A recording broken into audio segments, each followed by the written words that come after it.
Hi guys. I'm going to go over this warm-up pretty quickly. My goal is to teach this lesson to you guys both sections, both A and Group B in person. So this is just going to be a review in case you want to look back on it. So I'm not going to be quite as in-depth as I normally am with this stuff. But just in case you're absent, this would be good for that. All right, the warm-up, we're solving for a specific variable, so this time we're solving for t. So I go through and I highlight t anywhere I see it. In this case, I see t twice, so I have to make sure I get it all together before I start solving anything. Just like when we're solving, it might be easier to move the smaller one. The 3t is positive, so to move it, I'm going to subtract it over, which leaves me with a negative 4. 6t minus 3t is 3t minus s. Now I have the variable I want to solve for all in one place, so I can just move things away. So we're going to add the s. The s and the 4 are not like terms, so I can just say negative 4 plus s. And then the t is still being multiplied by 3. The opposite of multiplying by 3 is dividing. Remember, it all has to be divided. Luckily, it's a positive value on the bottom, so I don't have to change anything. So that's just my answer. Negative 4 plus s all over 3 is equal to t. And we're done. All right. Number 2, we're solving for b, so I'm going to highlight the b. It's only in one place, but it is stuck. Just like one of them we did in the notes yesterday, it is stuck on top because of the giant fraction bar. So the first thing we have to do is get rid of the fraction. So the best way to get rid of that is to just multiply it by its denominator. Whatever you do to one side, you have to do to the other. On the right, the goal is that it just goes away and you're just left with whatever was on top, which is just the b minus 1. Be careful on the left, because you're not just multiplying 4 by the a, you're multiplying it by everything on that side, which is a plus 6. The easiest way probably to write that is just to distribute. Instead of leaving the parentheses, that's just going to get messy. So just make sure when you multiply something that has multiple terms, you multiply all of the terms. So 4 times a is 4a, and 4 times 6 is 24. And then the b, the only thing left is that we're adding 1 or subtracting 1, so then we are going to add 1 to move it. It's just a normal number, so we can just add it to our normal number, leaving you with the 4a plus 25 as your b. Okay. Mixture problems. We're doing these, I'm going to teach it to both groups in person. At least this first lesson. The next lesson, somebody's going to get it online. But the important thing to understand about mixture problems is that you have to make a chart for every single question. There's no other way to do it. But once you get good at them, they are really not that hard, and we're going to be practicing them a lot, and we're really taking our time. We're only doing one example with these notes, so it's not terrible, but it's a little overwhelming at first. So that's why we're only going to do one, and we're going to make sure you guys all have it in person. The goal of mixture problems, or the thing, is that you're mixing two things together. Today with the pounds, so we're mixing like weight of things, okay? So you're going to mix something expensive with something cheap, and you're going to mix them, and you're going to get something in the middle, okay? It's like if you took, well, we're going to do trail mix, and that's probably the easiest thing, because trail mix is a mix of things. So like typically cashews are a really expensive type of nut, right? Cashews are expensive, but like raisins are super cheap. So if I'm mixing cashews and raisins together to make my trail mix, if I put a ton of cashews and just a few raisins, my trail mix is going to have to be more expensive because I have more expensive product in it. If I just put a couple cashews and a ton of raisins with all the cheap stuff, then I should be selling my trail mix for less because there's not as much of the good stuff in it, okay? That's the goal. We're mixing two things together, something expensive, something cheap, and your mixture is going to have to end up in the middle. I can't sell trail mix that has cashews and raisins in it for the same price as pure cashews. That's not true because it's not all cashews. So it's got to come down a little bit. It's diluted by whatever cheap things I add to it. So that's the goal. You have to make a chart for every single problem. So the first column are the things you are mixing. So this is the first thing, second thing, and then the mixture at the bottom. Okay, so it's just the names. Okay, so these are names of things that you're making. How much? The second column is going to be your weight. Okay, so it's pounds, kilograms, ounces. Any kind of weight goes in the second column. This column is also the one where you're going to have missing numbers. We're going to have a variable of some sort in this column. This is the toughest column to fill out, but any kind of weight is going to go there. Once you have all that sorted out, it's simple. The price goes in the third column. You're going to know all of these prices, so this is just money.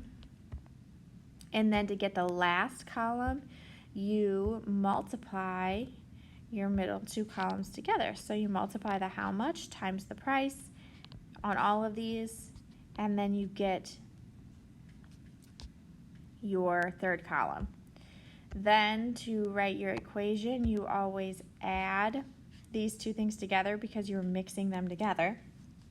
So you add the things you're mixing and it equals the mixture when you're done, and then you have a regular equation that you can solve. So, assorted dried fruit sells for $5.50 a pound.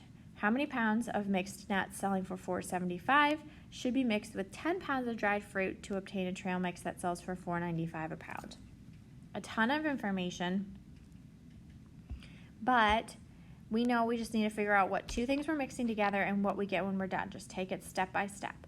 So if you're looking, I have to be mixing two things together and I have to get a final product. So it looks like I am going to be mixing mixed nuts with dried fruit, and at the end I will be getting trail mix. Okay? Those are the three things. It doesn't matter if you write nuts and fruit or fruit and nuts in these two boxes. These two boxes are interchangeable because those are the two things you're mixing together. As long as across the row lines up properly, then that's fine. So we're doing mixed nuts and dried fruit.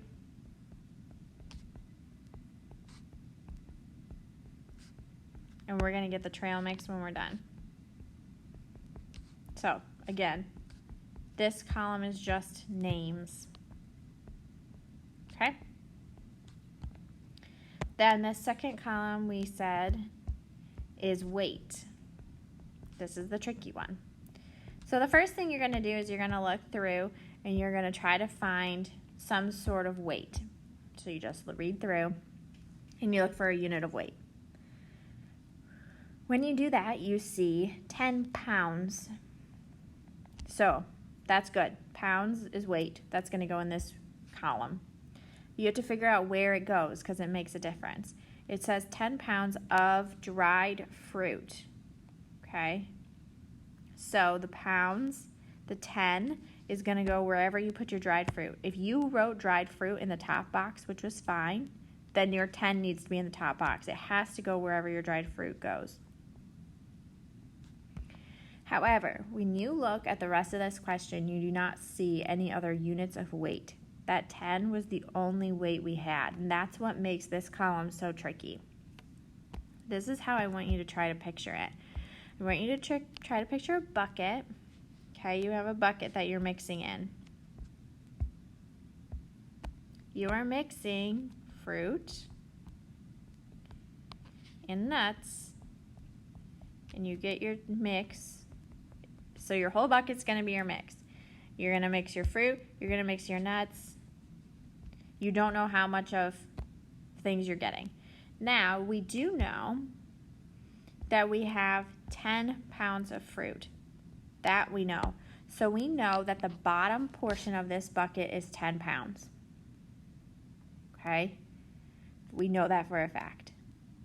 We don't know the nuts or the mix. You are always going to try to put your variable in one of the top two boxes of your chart, okay? One of the mixed parts. So I know my bottom part of my bucket is 10 pounds. I do not know how many pounds my nuts are. So I have to put an X in that box. So what I have left is I don't know my mix. But if you look at the bucket, you have 10 pounds of fruit and X pounds of mixed nuts both in your bucket. Okay, you're putting both of those pieces in your bucket. So then your bucket is going to be both of those together. So I can just do that my mix is just X plus 10 because both of them together gives you that whole bucket, okay?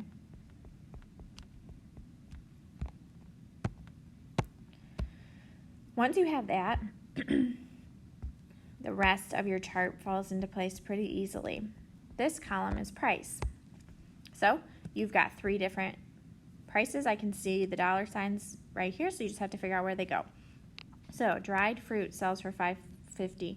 So dried fruit. Now, 5.50. You have to be really careful in these to make those decimal places big. You can't just do 5.5. You will lose it. So you have to really kind of exaggerate the decimal place because otherwise it's hard once we get going. So make sure you make them large. Okay, keep going and finding prices. Mixed nuts selling for $4.75. So wherever you put mixed nuts is 4.75. And then our trail mix is $4.95, which should make sense, right? We have to mix something expensive with something cheaper and end up somewhere in the middle. So $5.50 and $4.75 are the expensive and the cheap, and then your mix has to be somewhere in between those two.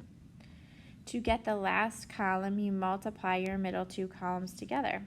So that's what this is, multiply. So X times 475 is just 475X. These are normal numbers, so you actually multiply them together. 10 times 5.50 is just 55. This one you have to be careful because this X plus 10 is all in the same box. So you have to put it in parentheses when you go to multiply. So you have 495 outside of the parentheses of X plus 10. Okay? So all we did was multiply those two columns together. Now we have to add the two things we're mixing together and it equals our mixture. So this is where you just write your equation.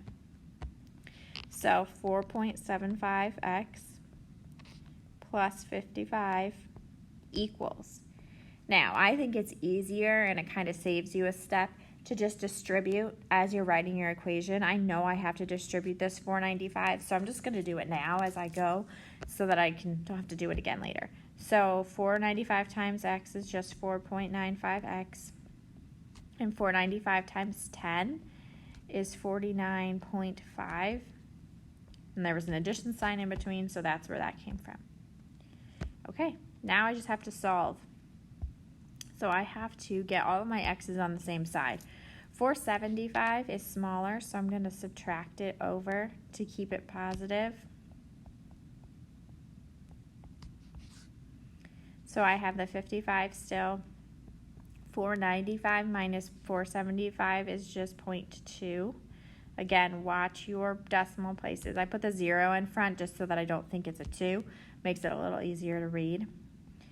And now that I have my x's all on the same side, I can go ahead and get it by itself. So I'm going to subtract that 49.5 over. When you do that, you get 5.5. And then the last thing you have to do is divide. So when you divide 5.5 by 0.2, you get that x is 27.5. Now, this is a word problem, so that means I gave you words, you have to give me words back. X equals 27.5 doesn't mean anything in relationship to the actual question, so we have to go ahead and figure out what that means. So I look back at my chart and I say, okay, well, what did X represent?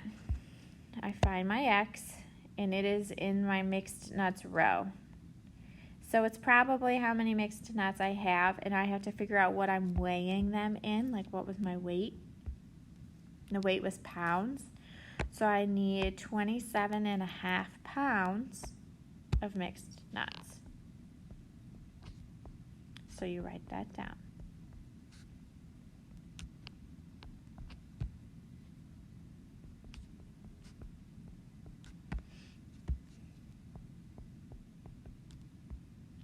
And that's your final answer. Again, I know I went quickly, but hopefully this is just a review. And if you were absent, you can go ahead and ask me any questions that you need. Tomorrow's lesson will be very similar. So hopefully we're getting good at this, and then we can jump ahead and do the next one soon.